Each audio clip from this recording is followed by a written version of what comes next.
It's Wednesday at night here in the snake room, and Muscle Serpents Daily will not miss a day. Yeah, we just fed all the live food today. Yesterday was frozen thawed. Coming in here and just checking the snakes after I fed them a little earlier. I had a little mishap, and I want to show you guys. Sometimes, you know, being in the snake room can be dangerous too.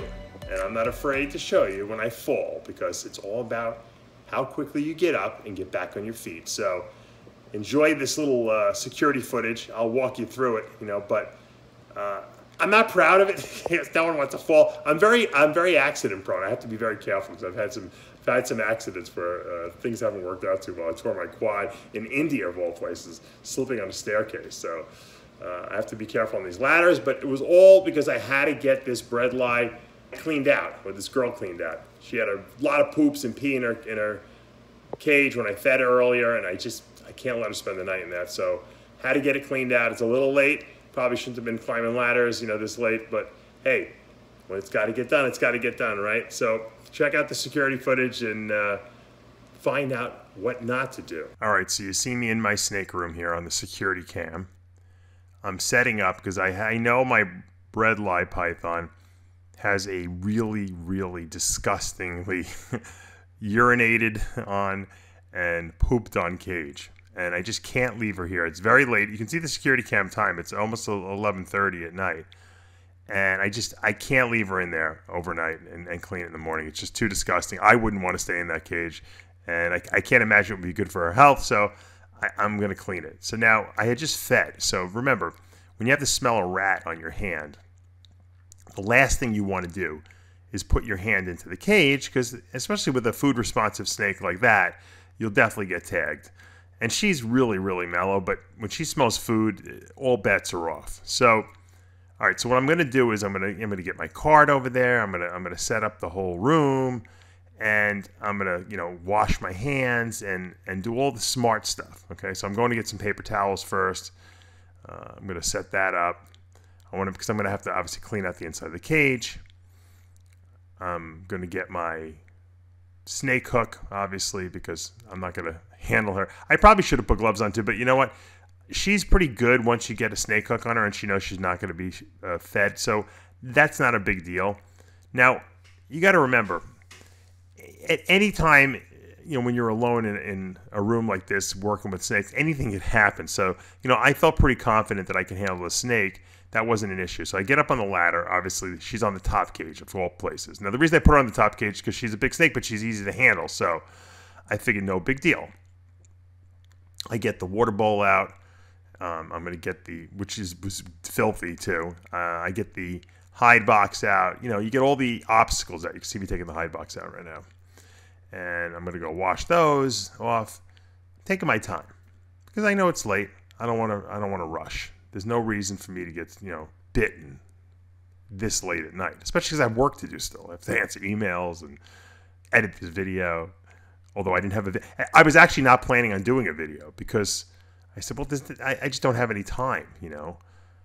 I'll just wait till tomorrow. Everyone who watches the channel will understand Wednesday's a busy day for me.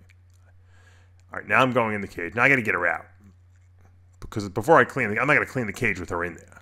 It's disgusting, first of all. I don't want her getting schmoosed up with all the yucky stuff. She's been like staying in this one little corner, like away from all the poops. And up, there I go, right down. So I step back when I have her in my hand, and I had her really securely. She didn't do anything. She didn't lunge at me, nothing.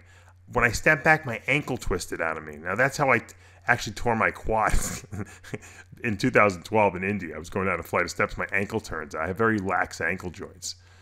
And when it turned out, and I basically just, I knew I was falling. Now, luckily, I fell well. Too bad this rack was in the way.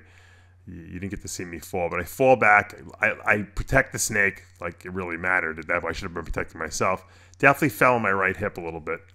Now, I have a shoulder replacement. I actually have 2 shoulder replacements. So I got to be really careful, you know, with the shoulder replacements. And luckily, I didn't get hurt. Got up, and I started cleaning again. So once again, you fall off the horse, you get right back up, and you start doing your thing. And this was the snake that all the hype was just about. This is my breadl'S python. It's a Stonewash, which is a recessive trait. It has a like Stonewash pattern to it. Got it from Nick Mutton, one of the most beautiful snakes I own. In the carpet complex, even though breadl'S are its own species, this specific locality has the most red. You don't really see this much red in any of the carpets that occur throughout Australia. This is isolated, this carpet python, in like central Australia. Doesn't really have access to any of the other ones. It's very red, and there's a hypo version of it. I have a male that's a hypo I got from Nick as well. Hopefully I'll be breeding for this little girl. Why I have her in that top cage over there, I have no idea. Where I have to get a ladder. You know what? The reason I probably do is because she has a very good temperament, this snake. Aside from being a little food responsive and she likes to eat, I mean, she's really a really sweet snake. And I got her I had her as a little baby from Nick, and she's great. You know, Nick is like the guy you buy snakes from when you're talking about Australian pythons, because he's the best.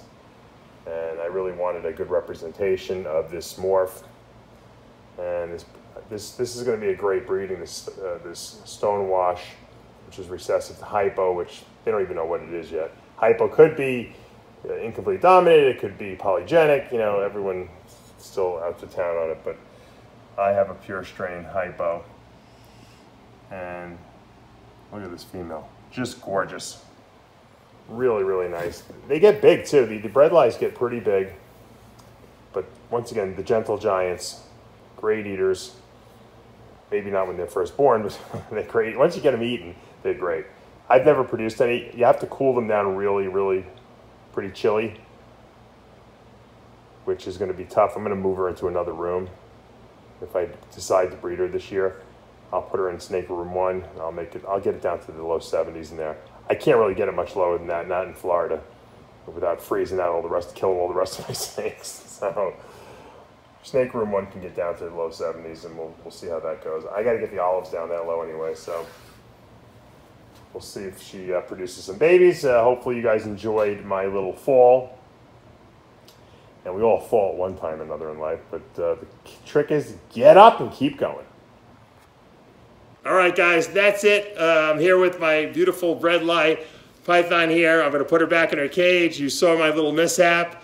I didn't really know what to do video-wise today. I guess I gave myself the material that I needed to get this vlog done for the day. I will be back tomorrow. Hopefully I'll have a lot more time to show off some cool stuff and show you what baby ate and didn't eat. And I got to tell you, all the stuff I've been showing off, a lot of people have been very responsive. I've been getting a lot of texts and phone calls and emails from people asking questions.